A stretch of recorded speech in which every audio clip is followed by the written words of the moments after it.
welcome back to my channel. Kembali lagi bersama aku Vini Alfionita. Di video kali ini aku akan share soal dan pembahasan TKB BUMN tahun 2022 tentang bidang SDM, Human Resource, Person, Recruitment, dan Human Capital. Oke, tanpa berlama-lama langsung saja kita ke soal yang pertama. Tunggu dulu, jangan lupa dukung channel aku ya agar semakin bersemangat. Yuk subscribe, terima kasih.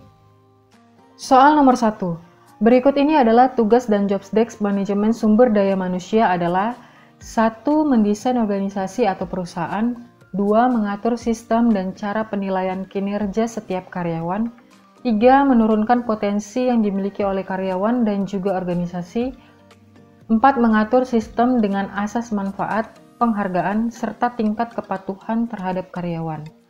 Dari pernyataan di atas, yang termasuk dalam tugas dan job desk manajemen SDM adalah yang A 1, 2, dan 4, yang B 1, 2, dan 3, C 3 dan 4, D 2 dan 3, E 2, 3, dan 4. Jawabannya adalah yang A ya teman-teman, yaitu yang pertama. Yang pertama itu adalah mendesain organisasi atau perusahaan. Ini adalah yang benar. Yang kedua, mengatur sistem dan cara penilaian kinerja setiap karyawan. Ini juga benar. Yang ketiga, menurunkan potensi yang dimiliki oleh karyawan dan juga organisasi. Ini salah ya teman-teman. Seharusnya dia mengembangkan bukan menurunkan ya. Mengembangkan potensi yang dimiliki oleh karyawan dan juga organisasi. Yang keempat, mengatur sistem dengan asas manfaat, penghargaan, serta tingkat kepatuhan. Ini benar. Next, kita lanjut ke soal nomor 2. Salah satu tujuan perencanaan sumber daya manusia menjamin adanya A. Tersedianya karyawan dengan biaya serendah mungkin, B. Tersedianya karyawan dengan jumlah yang banyak, C. Kesesuaian antara tenaga kerja dan pekerjaan, D. Proses penarikan karyawan dengan metode paling modern. Jadi salah satu tujuan perencanaan sumber daya manusia itu adalah yang C ya teman-teman, kesesuaian antara tenaga kerja dan pekerjaan. Ini yang dilihat baik dari segi jumlah maupun kualitas yang dibutuhkan dalam perusahaan tersebut. Next, kita lanjut ke soal nomor 3. Ada 3 proses tahapan dalam manajemen sumber daya manusia, yaitu A. Seleksi, training, dan rekrutmen, B. Maintenance, seleksi, dan development, C. Rekrutmen, maintenance, dan development, D. Rekrutmen, training, dan maintenance. 3 proses tahapan dalam manajemen sumber daya manusia itu adalah yang C ya teman-teman. Jadi yang pertama itu adanya rekrutmen, itu pengadaan, yang artinya pengadaan. Yang kedua adalah maintenance, yaitu pemeliharaan, dan yang ketiga adalah development, yaitu pengembangan. Next, kita lanjut ke soal nomor 4. Uang penghargaan masa kerja bagi karyawan yang memiliki masa kerja 3 tahun,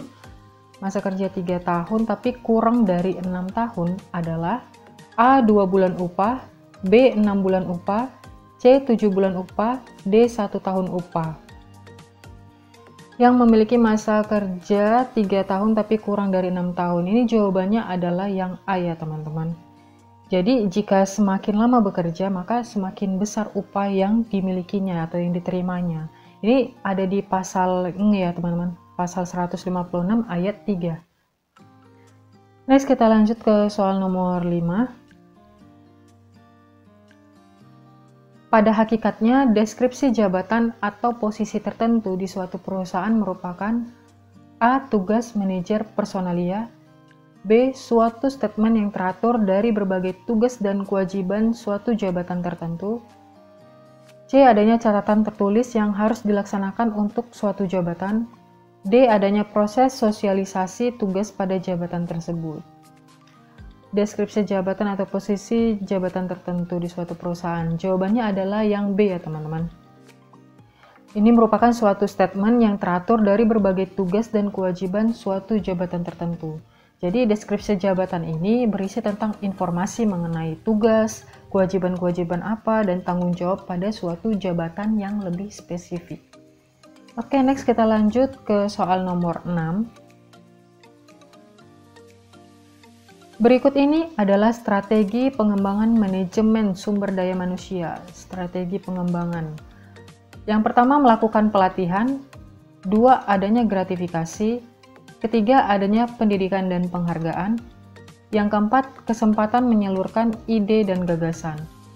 Dari pernyataan di atas yang termasuk strategi pengembangan SDM adalah, ini kita lihat yang pertama ya teman-teman, melakukan pelatihan. Ini merupakan proses mengajarkan pengetahuan dan pengembangan keterampilan para karyawan ya teman-teman dalam bekerja, agar karyawan mampu melakukan tanggung jawabnya. Berarti ini adalah strategi pengembangan yang baik.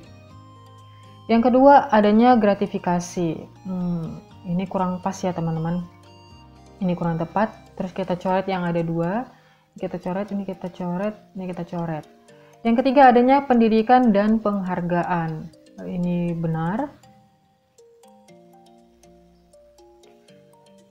Yang keempat, kesempatan menyalurkan ide dan gagasan. Ini juga benar ya teman-teman. Berarti jawabannya 1, 3, dan 4, yaitu yang E. Next, kita lanjut ke soal nomor 7. Berikut yang bukan termasuk syarat sasaran pembelian insentif bagi karyawan adalah A. Sederhana, B. Spesifik, C. Dapat dicapai, D. Dapat diukur, E. Terbatas. Jadi yang ditanya adalah yang bukan ya teman-teman, berarti kecuali syarat sasaran pembelian itu adalah yang E ya teman-teman, terbatas. Jadi maksud yang sederhana ini peraturan dari sistem insentif itu harus singkat, jelas dan mudah dimengerti ya teman-teman. Ini syaratnya harus singkat, jelas dan dapat dimengerti. Sedangkan spesifik ini karyawan harus mengetahui dengan tepat apa yang diharapkan untuk mereka lakukan untuk perusahaan tersebut gitu. Sedangkan yang dapat dicapai ini, setiap karyawan ini mempunyai kesempatan untuk memperoleh sesuatu.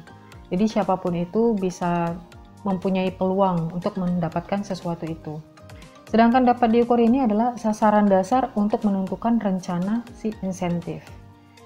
Oke teman-teman, next kita lanjut ke soal nomor 8. Untuk mengetahui kompetensi, pendidikan, dan pengalaman calon pemegang jabatan, maka harus dilakukan A. Spesifikasi jabatan, B. Spesialisasi jabatan, C. Evaluasi jabatan, D. Deskripsi jabatan. Jawabannya adalah yang A ya teman-teman, spesifikasi jabatan. Jadi spesifikasi jabatan ini merupakan suatu uraian tertulis ya teman-teman tentang latar belakang pendidikan atau pengetahuan, tentang keterampilan atau pengalaman dan hal-hal yang lain yang berhubungan dengan pekerjaan-pekerjaan ya teman-teman. Yang tentunya sesuai dengan jabatan yang diemban. Oke, next kita lanjut ke soal nomor 9. Dikatakan bahwa suatu program pelatihan memenuhi validitas pelatihan adalah jika A. Peserta pelatihan belajar keahlian selama pelatihan. Yang B. Keahlian yang dipelajari membawa peningkatan kerja. C. Peserta pelatihan memiliki kelebihan yang tidak dilatih. D. Peserta pelatihan dapat menerapkan hasil pelatihan. Jawabannya yang D ya teman-teman. Peserta pelatihan dapat menerapkan. Jadi setelah dia menerima pelatihan itu diterapkan di perusahaan itu. Inilah yang memenuhi validitas pelatihan. Next kita lanjut ke soal nomor terakhir, nomor 10. Soal nomor 10.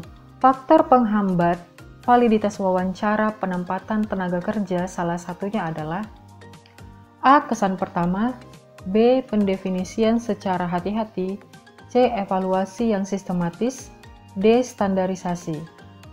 Jawabannya adalah yang A ya teman-teman, kesan pertama. Kenapa kesan pertama itu atau bisa dibilang first impression ya teman-teman? Ini adalah hal yang pertama kali kita dapatkan berdasarkan penilaian secara subjektif. Oke teman-teman. Oke, segitu dulu untuk soal dan pembahasan TKB BUMN 2022 tentang bidang SDM, HR, Person Recruitment, dan HC. Semoga kita semua lulus dan masuk ke BUMN di tahun ini. Amin. Oke, kalau kalian suka silahkan like. Kalau ada pertanyaan, ide, tanggapan, atau saran silahkan komen di bawah ya. Dan jangan lupa untuk dukung channel aku dengan cara like, komen, share, dan subscribe. Terima kasih banyak. Sampai jumpa di next video. Bye-bye.